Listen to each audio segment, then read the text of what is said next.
하루의 시작을 주님과 함께 5월 31일 매일 성경 큐티를 시작하도록 하겠습니다.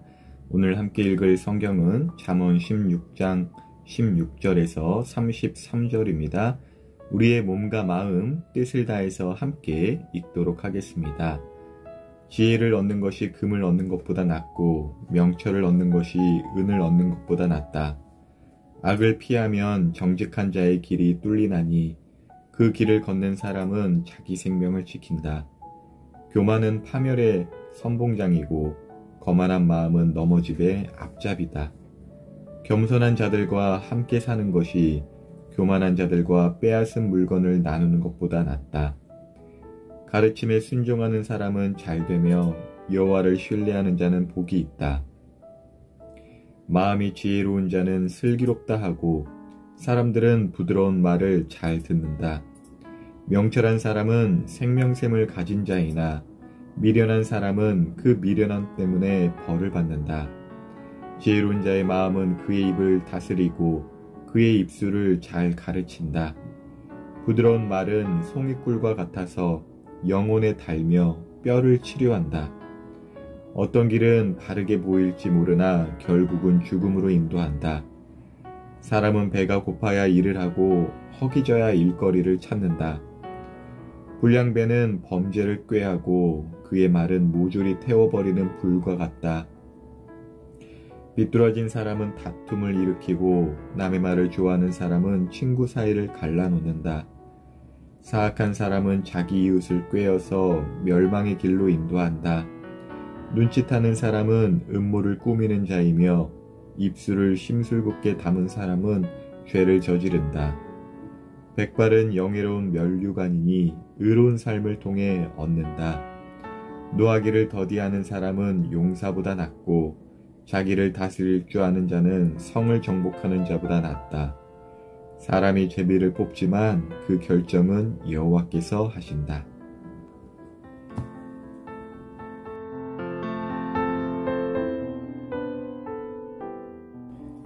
우리는 지난 주일에 하나님께 맡겨야 할 것과 나에게 맡겨진 것에 대해서 나누었어요. 하나님께 맡겨진 것은 말의 응답, 어떤 일의 성취. 말의 응답이라는 것은 이제 하나님께서 기도에 응답하신다는 것과 또 사람들과의 관계에 있어서 내가 기대하는 상대방의 어떤 반응들, 그러한 것들이 이제 말의 응답이라고 했었는데, 그것들이 하나님께 맡겨드려야 할 것이라는 것이죠.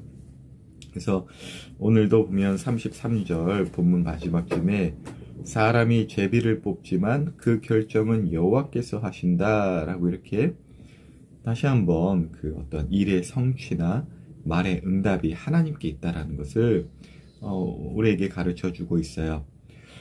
이러한 그 사고를 갖고 또 이런 어떠한 일의 결과에 대해서 하나님께 맡기는 사람은 정말 모든 것이 하나님의 뜻대로 되고 그 하나님께서 선하시다는 것을 신뢰한다면 이 세상 물론 살면서 기쁜 일, 즐거운 일, 슬픈 일, 화나는 일 여러 가지 일들이 있겠지만 그럼에도 불구하고 선하신 하나님의 뜻대로 나에게 선한 것으로 응답하실 것이라는 기대를 갖고 살게 된다는 것이죠. 그것이 이제 행복한 이 땅에 사는 삶의 비결이고 지혜이다는 것입니다. 그 지혜를 얻는 것이 금을 얻는 것보다 낫고요. 또 은을 얻는 것보다 낫다라고 오늘 16절에서 시작부터 이야기를 하는데요. 그것은 정말 마음의 우선순위가 정말 하나님 한 분에게 고정되어 있는 자가 얻을 수 있는 것인 것 같아요. 나의 생각에 이렇게 됐으면 좋겠고 저렇게 됐으면 좋겠고 저 사람이 저런 반응이 있었으면 좋겠고 이런 반응이 있었으면 좋겠고 여러 가지 내 마음의 어떤 우선순위에 따라 원하는 게 있지만 그런 나의 우선순위가 하나님께 고정되어 있어서 하나님께서 원하시는 것이 곧 내가 원하는 것이 되고 내가 원하는 것이 곧 하나님이 원하시는 것이 될 때, 우리에게 맡겨진 일은 그 일이라고 했잖아요. 마음의 경영이 그러하고, 또 사람의 계획이, 우리에게 있어야 할 계획이 바로 하나님의 뜻과 나의 뜻이 일치되는 것에 힘쓰는 것인데, 그러할 때에 정말 이 세상 평안함 속에서, 행복함 속에서 살 수 있는 것 같아요. 그것이 이제 지혜를 얻는 것이고, 또 지혜를 얻는 자가 누리는 혜택이라는 것이에요. 그래서 그러한 삶을 어떻게 갖게 되냐? 사실 자기 힘이 좀 있을 때, 자기 생각 많이 배우고 막 젊었을 때, 이럴 때는 이제 하나님을 의지하는 것 같지만 자신의 생각을 더 신뢰하고, 조금은 마치 어른들은 몰라요, 막 이런 것처럼 하나님은 아무것도 몰라요 하면서 이제 자신의 생각으로 이제 첫 우선순위를 삼고 이럴 텐데, 시간이 지나면서 이제 좀 자신의 어떤 생각들이 틀렸음을, 잘못되었음을 어떤 경험을 통해서 알게 되어지면은, 정말 심지어 내가 생각하는 하나님은 이랬으면 좋겠다라고 했지만, 결국은 그러한 생각마저도 잘못된 거구나. 살다 보면은 자신의 틀림과 자신의 생각들을 고쳐야 되겠다, 이런 마음들이 들거든요. 저도 하루하루가 무언가를 경험하면서 그렇게 되는데, 그래서 하나님께서는 시간이라는 것을 두시고, 나이듦, 어떤 노화, 육체의 노화뿐만이 아니라 시간의 지남에 따라서 어떤 경험을 통해서 하나님의 뜻을 알게 하시는 그 과정을, 인생을 둬서 이렇게 우리에게 주신 것 같아요. 스트레스 많이 받으면 흰머리 많이 생긴다고 해요. 여기 31절을 보면 백발은 영예로운 면류관이니 의로운 삶을 통해 얻는다 라고 그랬는데,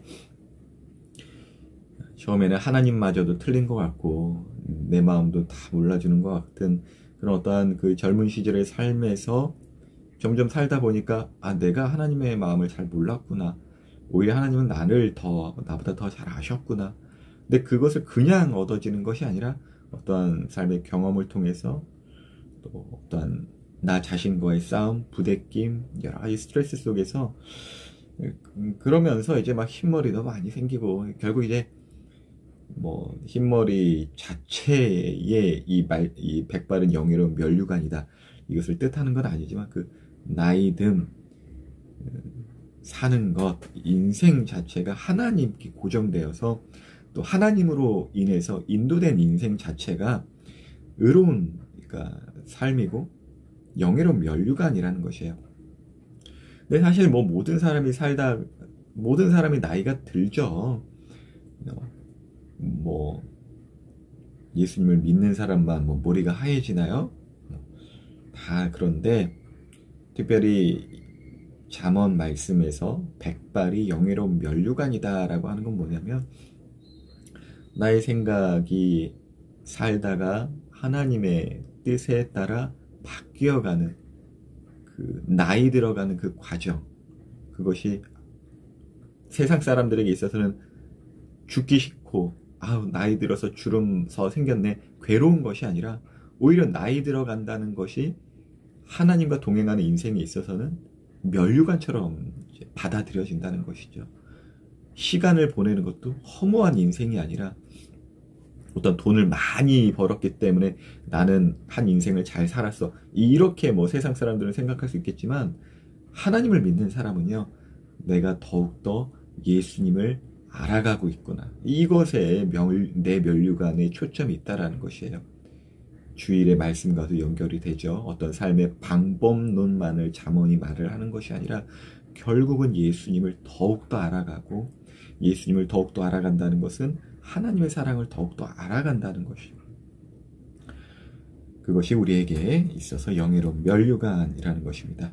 오늘 하루도 이제 여러분 아직 청소년이라고 쌩쌩할 것 같은데 피부가 점점 노화가 될 거예요. 막 주름도 막 생길 거예요. 청소년이라고 예외 없어요. 물론 어떤 생체의 시기에 있어서는 여러분이 나보다는 좋지만 나이 들어간다는 것 자체는 육신이 쇠하고 여러 가지 불리한 조건을 우리에게 보여주는 것 같지만 그건 세상의 관점이고 더욱더 하나님을 알아가는 계기로서 오늘 하루가 주어졌고 오늘 하루를 보내었다는 것은 하나님의 사랑을 더욱더 알게 되었다는 것, 이것이라는 걸 기억하면서 오늘 하루도 하나님의 사랑 더욱더 하시는 하루 되시길 예수님 이름으로 기도합니다.